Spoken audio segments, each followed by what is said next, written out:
Honorable. Yes, अब हो गया बैठिए. After 6 o'clock.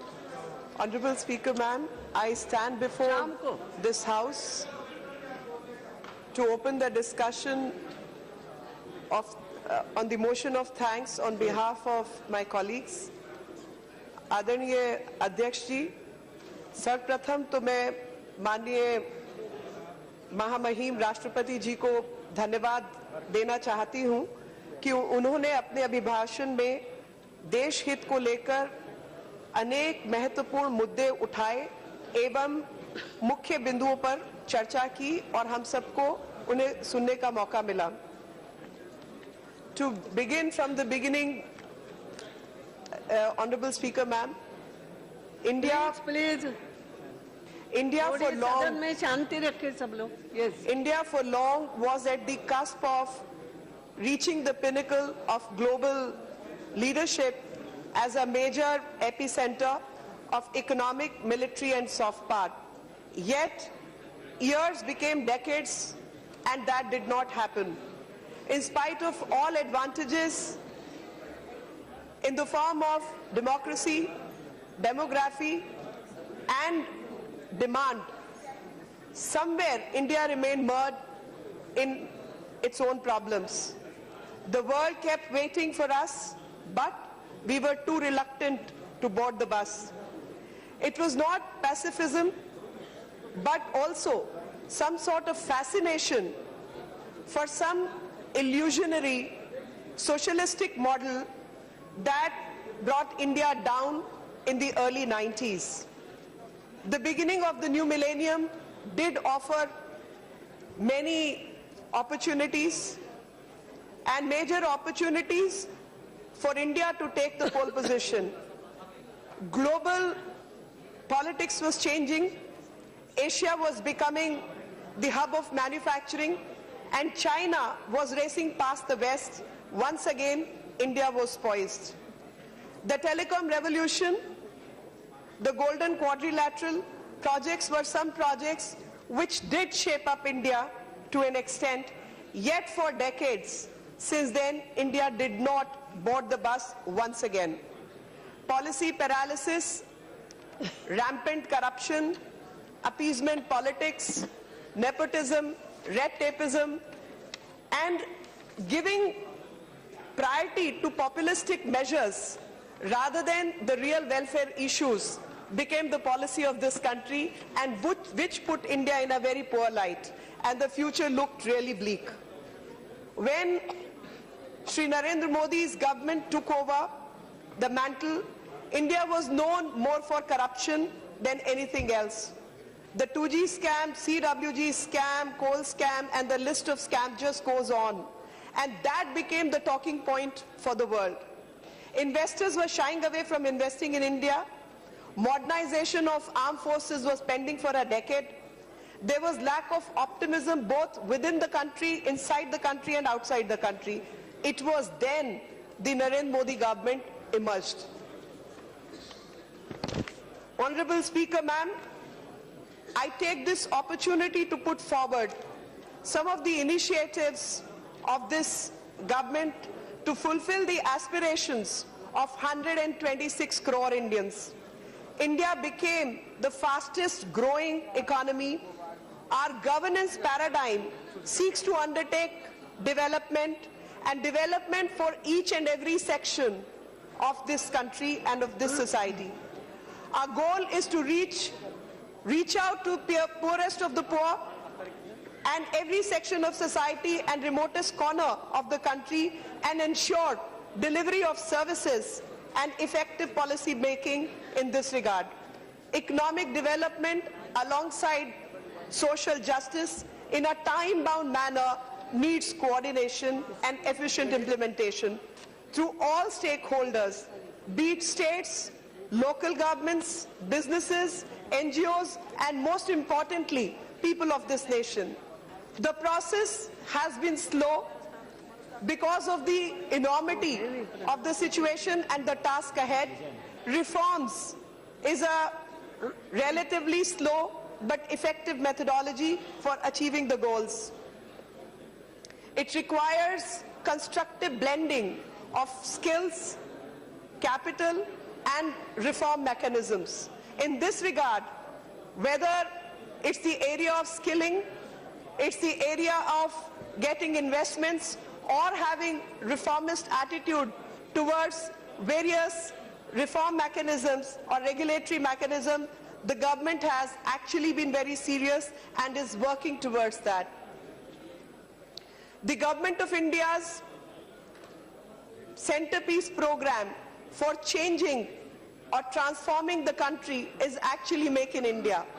Make in India has three major parts: the construction, infrastructure, railways, and defense. And these three, along with telecom sector, are going to transform the way our country progressed till now and is likely to progress in future. The paradigm shift to transform India is definitely, we are inching towards our goals, and India is likely to become the global manufacturing powerhouse.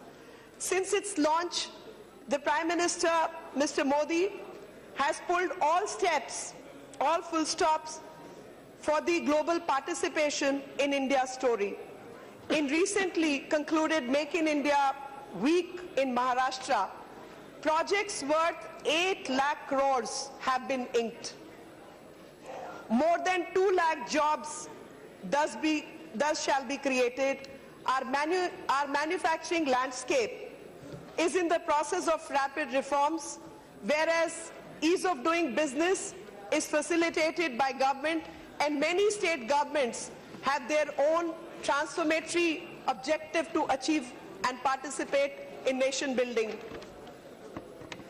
The related business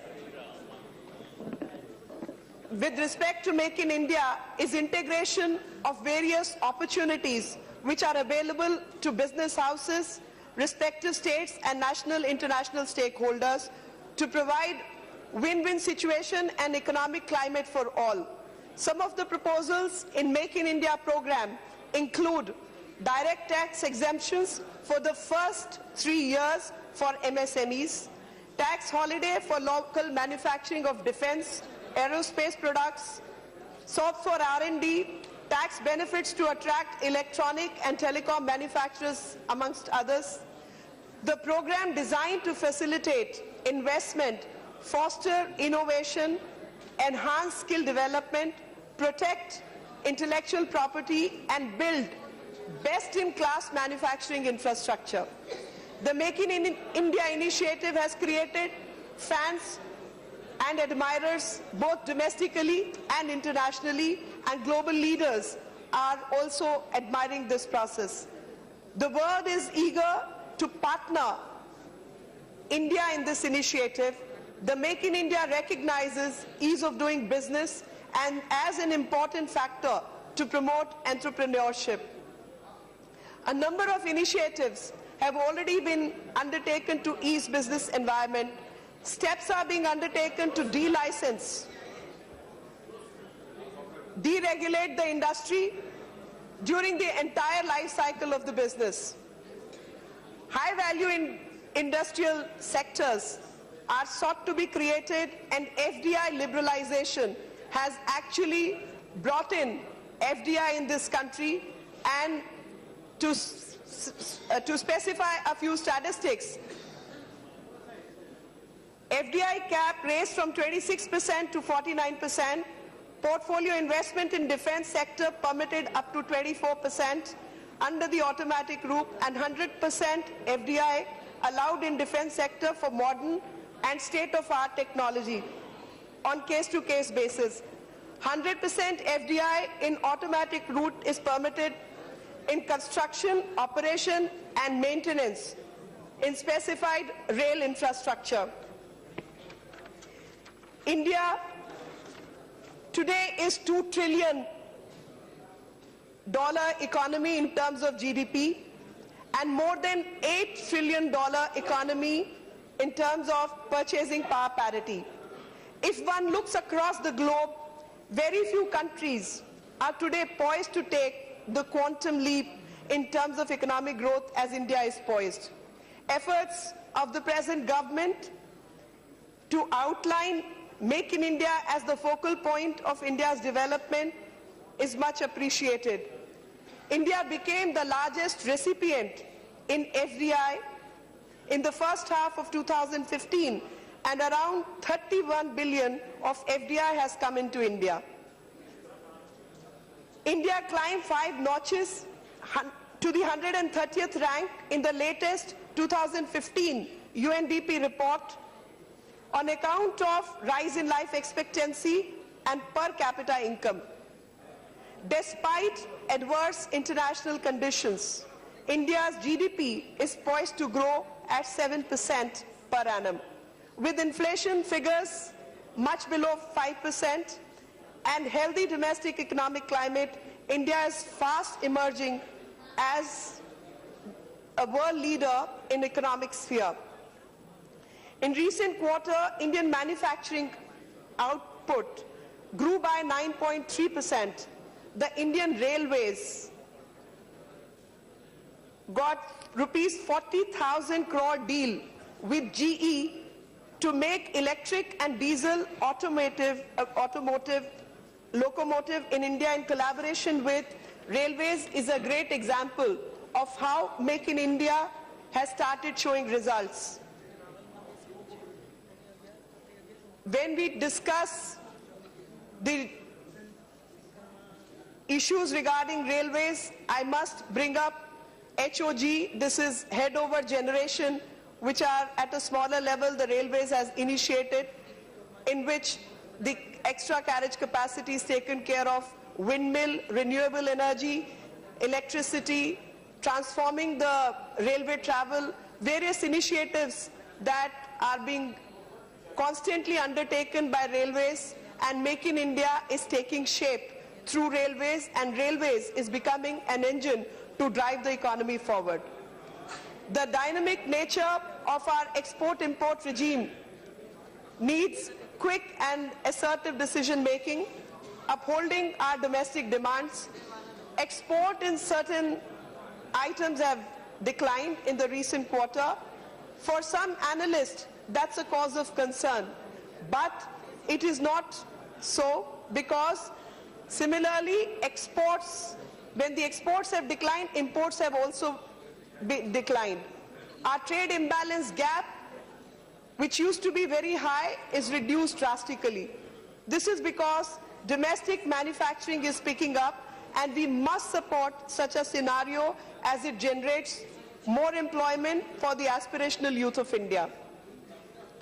Despite 2 consecutive years of rain shortfall and drought in many parts of the country, we could still administer a smooth and unhindered supply of food grains. Our farmers stood up to their mission and ensuring quality agriculture produce at all times. One of the serious challenges of this government is its inheritance of agrarian crisis, which we have inherited from the previous years. Farmer suicide is another issue we simply cannot ignore. The crisis has been for decades. Therefore, solution also requires a little more time, but every stakeholder has to be on board to deal with this particular aspect. All the state governments must come forward to support this cause, and let's ensure that agrarian crisis does not take the better of our brave farmers. Our agro infrastructure comprises of many stakeholders, which also include banks, local governments, commodities, markets, and the farmers. Suitable climatic conditions, availability of irrigation, water and fertilizer has been the priority. The solution therefore needs a coordinated approach amongst all the stakeholders, the local government, the state government, central government, commodity markets, and also the farmers themselves. The soil health card, fertilizer, urea especially labeled with neem, compensation for farmers of drought-affected area are some of the many initiatives which have been undertaken by this government. आदरणीय deputy speaker महोदय, प्रधानमंत्री फसल बीमा योजना एक ऐसी योजना है जिससे कृषि में बहुत ही बड़ा बदलाव आने वाला है और खास तौर पर उस मजबूर किसान के लिए जिसको कभी भी पूर्ण रूप से कॉम्पेंसेशन तक नहीं मिलता था और मुआवजा पूरा नहीं मिलता था। इस योजना के तहत डिजास्टर की जो परिभाषा है, आपदा की परिभाषा को बदला गया है और इस स्कीम को बेहतर बनाने के लिए लगातार जो पुरानी स्कीम की अच्छी चीजें थी उनको रखा गया है और जो खामियां थी उनको पूरा करने की कोशिश की गई है। इस स्कीम के तहत जो राशि किसान को देनी है वो बहुत कम है और नई नई तकनीकें जिसमें मोबाइल फोन और जो नुकसान हुआ है उसकी बेहतर असेसमेंट हो सके और एक सही समय के अनुसार पूर्ण रूप से मुआवजा किसान को पहुंचाया जा सके। इस स्कीम के तहत 8,800 करोड़ रुपया बीमा के माध्यम से इंश्योरेंस प्रीमियम को पूरा करने के लिए रखा गया है और जिससे अधिक से अधिक जो फसल का इलाका है, एरिया है, उसकी भरपाई के लिए काम किया जा रहा है। सबसे कम प्रीमियम और सबसे बेहतर रिजल्ट वाली ये योजना अपने आप में एक ऐतिहासिक कदम है स्वतंत्र भारत के लिए। मात्र 2% खरीफ की जो फसलें हैं उनको देना है, जिसमें भोजन से संबंधित उत्पाद और तिलहन शामिल है और केवल 1.5% रबी की फसलों के लिए रखा गया है और 8,800 करोड़ की जो इंश्योरेंस या बीमा स्कीम है उसके तहत हर तरीके की आपदा को सम्मिलित किया गया है। बाकी का जो पैसा है प्रीमियम का वो केंद्र सरकार भरपाई करेगी और 50% जो फसल का इलाका है 194.40 लाख हेक्टेयर उसको इसके तहत कवर किया गया है। ये स्कीम आने वाले खरीफ के मौसम में जो कि जून से शुरू होता है तब इसको लागू किया जाएगा और बीज डालने से आखिरी कटाई तक का जो समय है और उसके बीच जो भी नुकसान अगर किसी किसान का होता है उसकी भरपाई के लिए यह कदम उठाया गया है।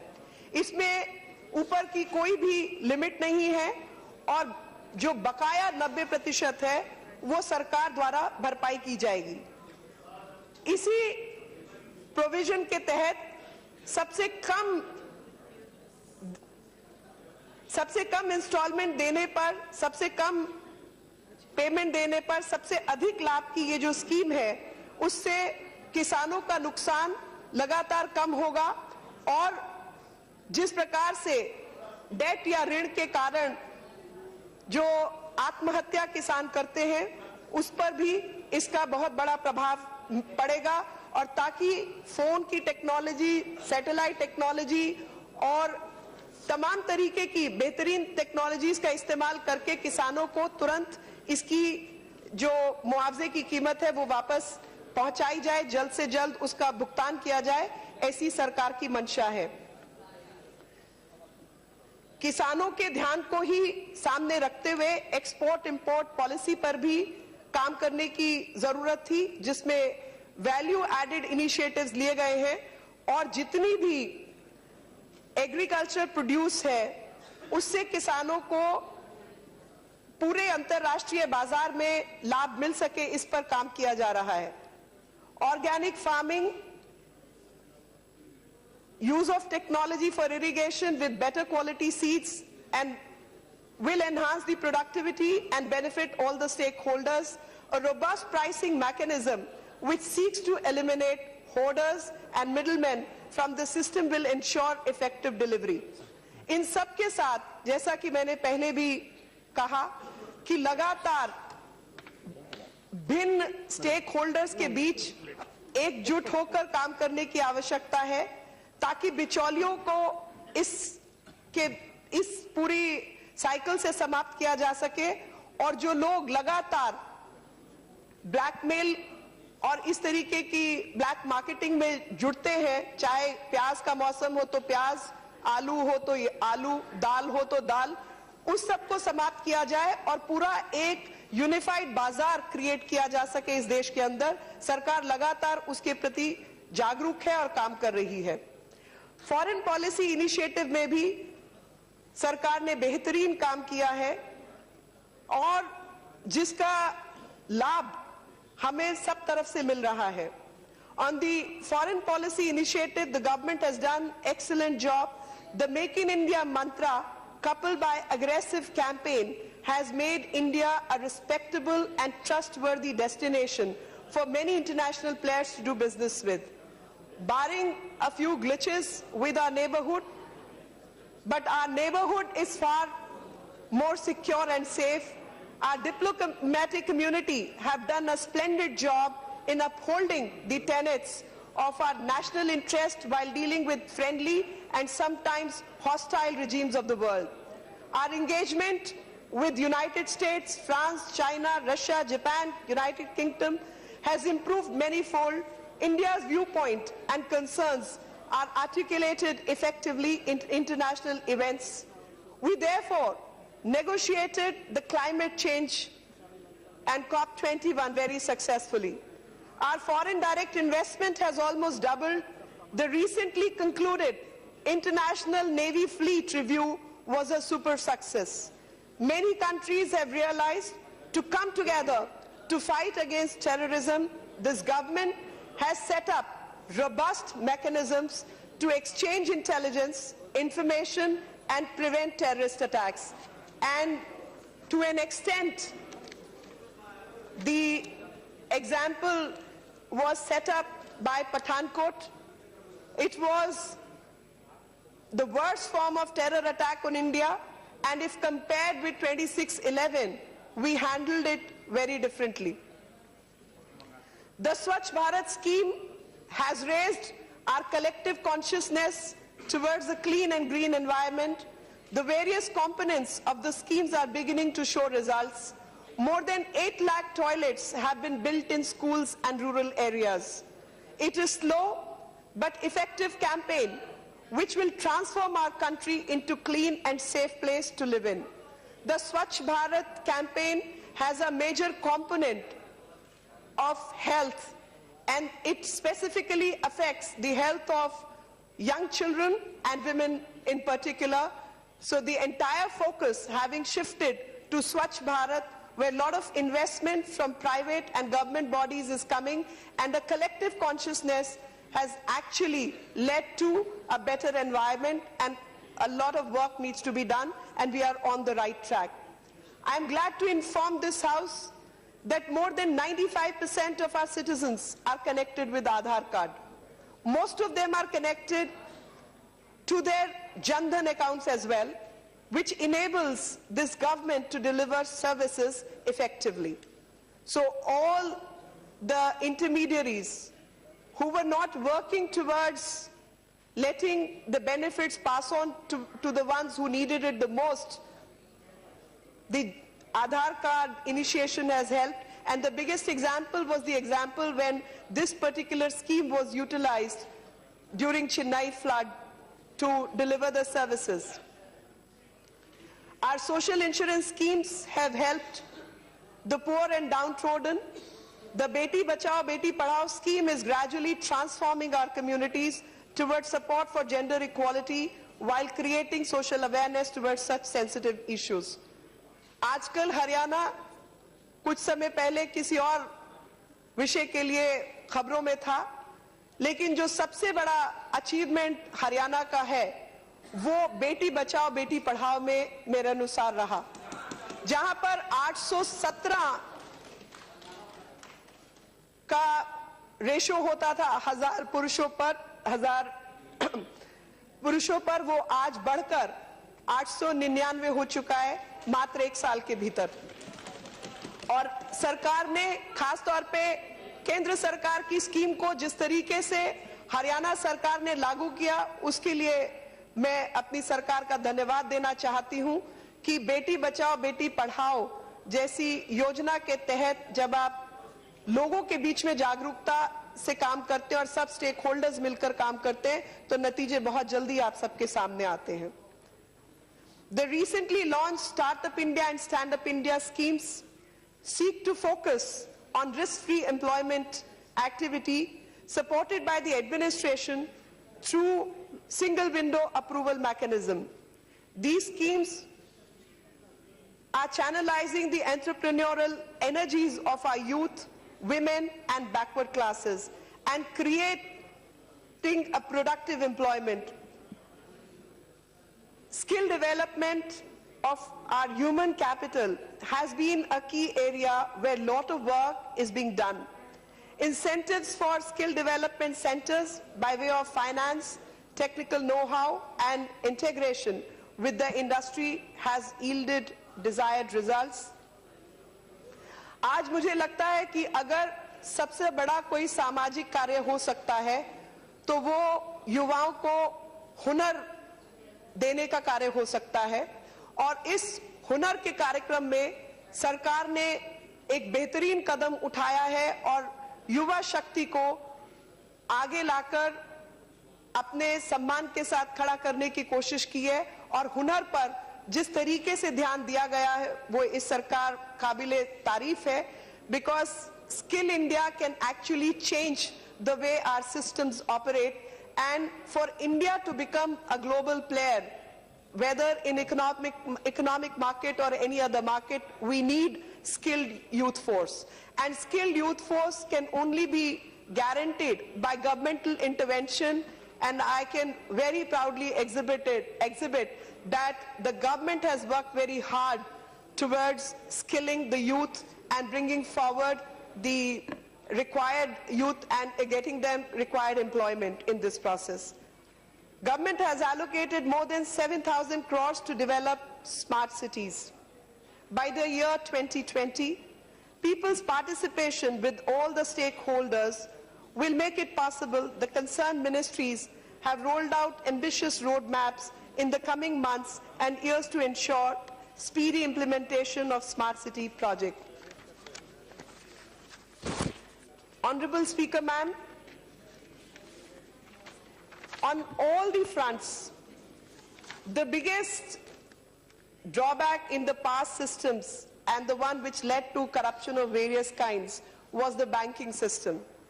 So banking system had to be improved and banking facilities had to be brought in, because a lot of people talked about inclusive India, rights for the poor, but there was no inclusion happening on the ground. But this government has taken some serious steps for inclusive development and including all the people who really needed it.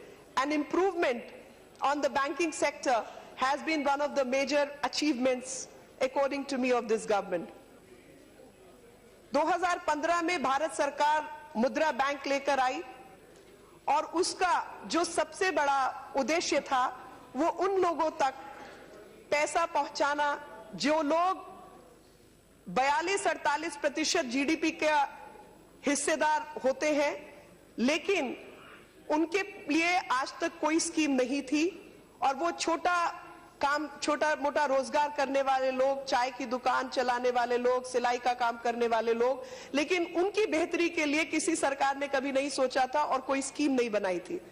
और इस सरकार ने मुद्रा bank के द्वारा उन लोगों तक पहुंचने की कोशिश की, क्योंकि अधिकतर लोन फैसिलिटीज उन बड़े बिजनेसमैन को मिलती थी, उन बड़े इंडस्ट्रियलिस्ट को मिलती थी जो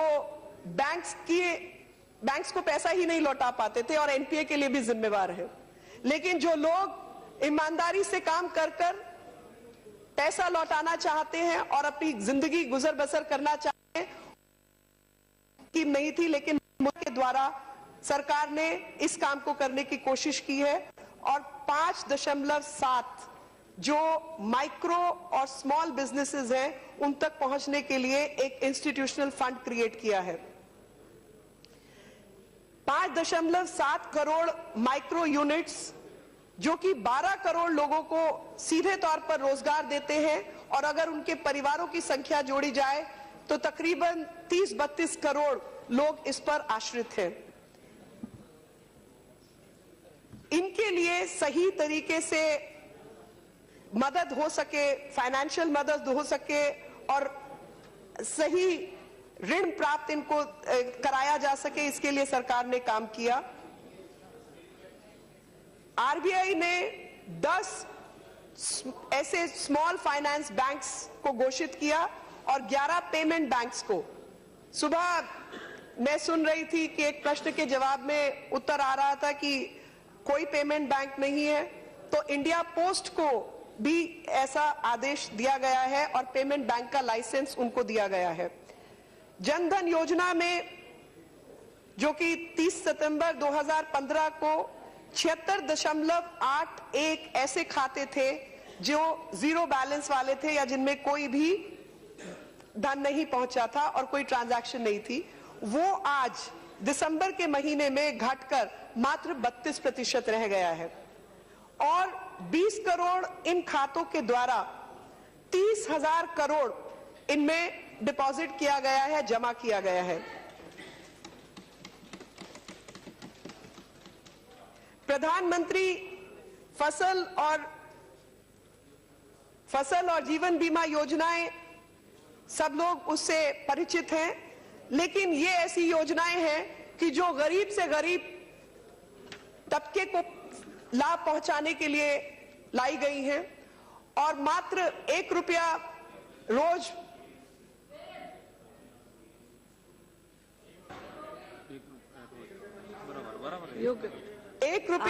रोज और 12 रुपया सालाना, इस तरीके की जो बीमा योजनाएं हैं उनका लाभ दो योजनाएं हैं ना, एक बीमा और एक जीवन बीमा 360 और 12 रुपया जो दुर्घटना योजना है, वो योजनाएं आज तक इस देश के गरीब को कभी उपलब्ध नहीं थी। पहली बार इस सरकार ने गरीबों के लिए ऐसी योजना लाई जिसका लाभ गरीब से गरीब व्यक्ति को मिल सके। और प्रधानमंत्री कौशल विकास योजना, जिसके विषय में मैं पहले भी बोल चुकी हूं, उसमें ऐसे सक्सेसफुल कैंडिडेट जो कि इस कौशल विकास से पढ़कर बाहर निकलते हैं उनको भी लाभ मिलेगा और साथ ही 5 से लेकर 1.5 लाख रुपए तक का जो उनको पैसा दिलवाया जाएगा सरकार के माध्यम से और 34 लाख युवा इसका लाभ उठा पाएंगे, जो कि अगले 5 साल की हमारी योजना है। डिजिटल इंडिया एक ऐसा कार्यक्रम है जिसमें लगातार सरकार कोशिश कर रही है कि बेहतरीन से बेहतरीन सिस्टम इंफ्रास्ट्रक्चर इस देश में खड़ा हो सके। और सुबह प्रश्न के उत्तर में मंत्री जी ने बताया भी कि किस प्रकार से क्या हमारे पास मिला हमको और कहां तक हम उसको ले आए और कितना केबल नेटवर्क को बढ़ाया गया और योजनाबद्ध तरीके से अधिक गांव तक को इससे कनेक्ट करने की कोशिश हुई। 2.5 लाख 2.5 लाख गांव इससे जुड़े हैं। Digital infrastructure is a necessity, utility for every Indian, whether it's through public cloud, cyber security, bank account, common service centers, broadband highways, इन सब का लाभ जो है वो गवर्नेंस और सर्विसेज के माध्यम से दिया जा रहा है और हर नागरिक को अधिक से अधिक इसका लाभ मिले, सिस्टम के अंदर पारदर्शिता आए और उस लाभ के कारण हम भ्रष्टाचार को भी समाप्त कर पाए, ऐसी सरकार की इच्छा है। डिजिटल इंडिया प्रोग्राम ने 4.5 लाख करोड़ इन्वेस्टमेंट के माध्यम से प्राप्त किया है और 18 लाख रोजगार नए क्रिएट किए गए हैं।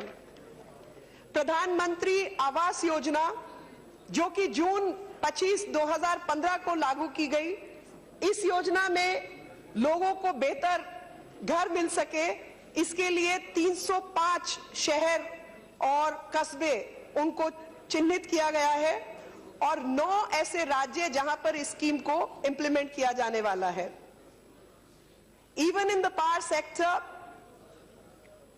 when NDA came to power, the condition of coal supply in the country was precarious, with many power plants shutting down and had critically low reserve of coal. Supplies were not being able to match up to the demand. Today, the situation of power sector has witnessed massive improvement. Coal India's coal production has reached a level of 336 million tons. Many of the critical issues of power sector, especially with respect to coal supply and power transmission, has been taken care of. The ministry has added 22,566 megawatt of electricity generation capacity. Out of 20,830 megawatt is the thermal sector alone. The government has a target of generation of 100 gigawatt of solar power by 2022. The target has now been split into 40 gigawatt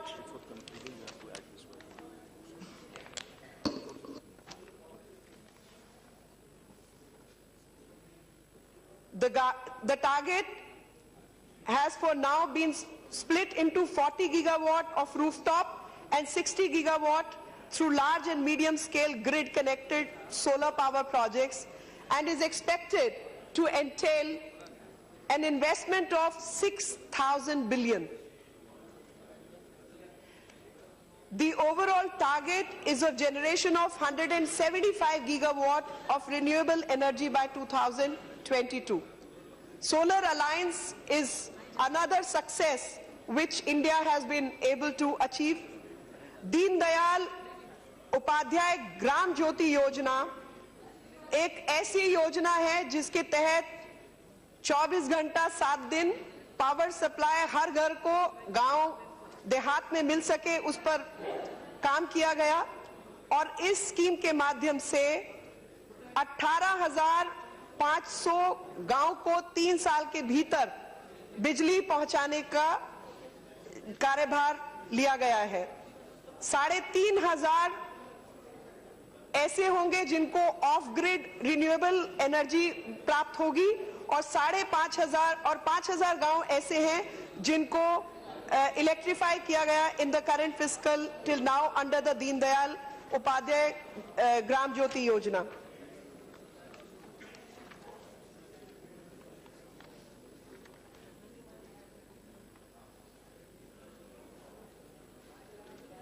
exemption और वो सब चीजें हमको खास तौर पे taxation को सुविधाजनक बनाया गया है ताकि अधिक से अधिक लोग मैन्युफैक्चरिंग हब की तरफ जाएं। लेकिन इसी बीच एक और अच्छा बेहतर संदेश है हम सबके लिए कि जापान ने तय किया है $12 बिलियन का पैकेज हिंदुस्तान में इन्वेस्ट करने का, जो कि लॉन्ग टर्म भारत को फायदा पहुंचाएगा और बुलेट ट्रेन को भी लेके आएगा। इस वॉलेटाइल ग्लोबल एनवायरनमेंट के मध्य भी भारत लगातार बेहतरी की ओर बढ़ रहा है और जिस तरीके की अपेक्षाएं इस सरकार के साथ थी, लगातार इस सरकार ने उसको क्रियान्वित कर अपने जनमानस का विश्वास प्राप्त किया है और उसी पर कार्य करती जा रही है। So far as threats are concerned, threats to India exist from both state and non-state actors. Initiatives are being taken for capacity building of the law enforcement agencies. And in spite of volatility across the world, India has remained relatively stable. Apart from an impressive growth rate, it continues to have healthy forex reserve of more than $350 billion. Major initiatives have been taken to root out corruption,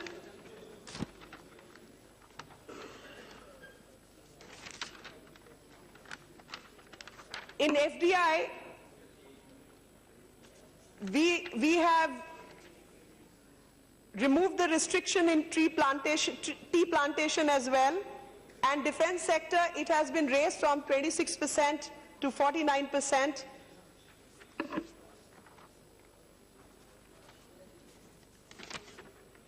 मैं इससे जब हम लोग छोटे थे तो हर कहानी में जो फेरी टेल्स होती थी उसमें कोई ना कोई विच जरूर होती थी, किसी ना किसी अच्छी कहानी में कोई ना कोई दैत्य राक्षस जरूर होते थे, और जब बड़े हुए तो ऐसा प्रतीत हुआ कि हर एक ग्रोथ स्टोरी के साथ कुछ ना कुछ ग्लिचेस जरूर होती हैं. So while this is the growth story of the country, we do have certain glitches, and the glitches come from people who sometimes use the name of Baba Saheb Ambedkar to cause the vivisection of the country. Let me remind them that Baba Saheb was a nationalist. He was a patriot and not a secessionist. He was reformist with a cause and not a rebel without a cause. And his views on Jammu and Kashmir, he never saw it as a problem, but he saw it as a solution. While a lot of people wanted to protect the interest of some particular section, he wanted to protect the interest of the nation he served, and he thought that was paramount. For some, solution had to come from a particular leader in Kashmir, but for Baba Saheb, the solution was available in the constitution and ethos of this land. When we look at various opinions in various universities, I miss the nationalistic opinion of Baba Saheb Ambedkar, and that really haunts me, that where has country gone from 47, 50 to now. When we discuss certain atrocities of certain kind, a specific state, I would like to mention Kerala. The atrocities on campus are constantly forgotten, and the regressive policies of the left actually have tried to whitewash its brutalities. And constant attempts have been made to deface nationalistic politics. I will, okay, sir, I will cite. No, I will cite, I have a list. Yeah. Durga Das, P.S. Anu, Sujit, Kim Karunakaran, Bimbi, Muruganda, Vishal, Sachin, Gopal. These are the names of young students and young people who have been murdered on the campus, and in the most Talibanite fashion. So these are not allegations. These are not allegations. These people are executed in cold blood, in Talibanic fashion. Bestial mindset can be judged. Bestial mindset can be judged by the morbid and ghastly murder of Jai Krishan Master. While a young person who committed suicide, one can understand the pain he was undergoing. And the worst steps which have taken is unjustifiable. But at the same time, highlighting a tragedy as a leftist love for Dalits is wrong. I wish to take them back to 2010. The Karakaran Vinish, a Dalit youth, was murdered when LDF was in power, and his dead body was left hanging in the Talibanic model of execution. Vinish's family continues to fight for justice. Have you heard of Deepa Mohan Das? Deepa Mohan Das, a PhD scholar who was harassed by Marxist goons, a Marxist syndicate operating in Kottayam, Megha, Kaladi, battered by SFI and have left her blind. And please, this is not the way. You the can speak when contemptuous, your turn comes.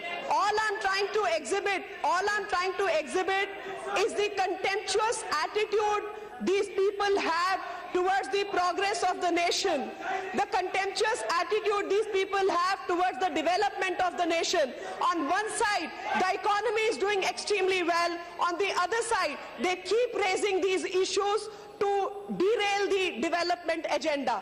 And everywhere one can see this, that the attitude, I actually want to tell some, Kiss of Love campaigners, the regressive campaigners, the Kerala couple, Rahul Pashupatan and his wife Rashmi Nair, were arrested for being involved in sex racket and indulging in pedophilia, running under the guise of online marketing.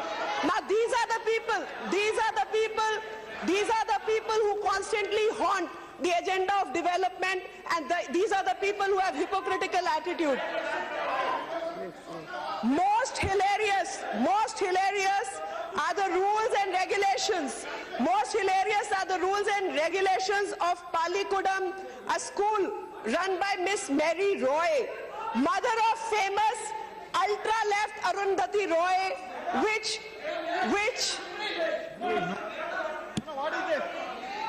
prescribes the distance between boys and girls to be 1 meter at all time. This is the kind of rules and regulation these people propagate. आदरणीय अध्यक्ष जी, मैं अपना भाषण मैं पहले धन्यवाद देना चाहती हूँ और सहमति प्रकट करना चाहती हूँ जिस प्रकार से राष्ट्रपति जी ने देश के मुद्दों को सामने रखा और सरकार के किए हुए काम का व्याख्यान किया, लेकिन जो लोग भारत के झंडे का अपमान करना चाहते हैं तो मैं उनको सिर्फ याद दिलाना चाहती हूं कि झंडा हमेशा डंडे के ऊपर लगाया जाता है और जिस प्रकार व्यक्ति को खड़ा होने के लिए रीढ़ की हड्डी की जरूरत होती है, ये डंडा वही काम करता है और डंडे का मतलब रूल ऑफ लॉ है। तो कानून के तहत जो उल्लंघन करेगा उसको वो सजा दी जाएगी। बहुत बहुत धन्यवाद।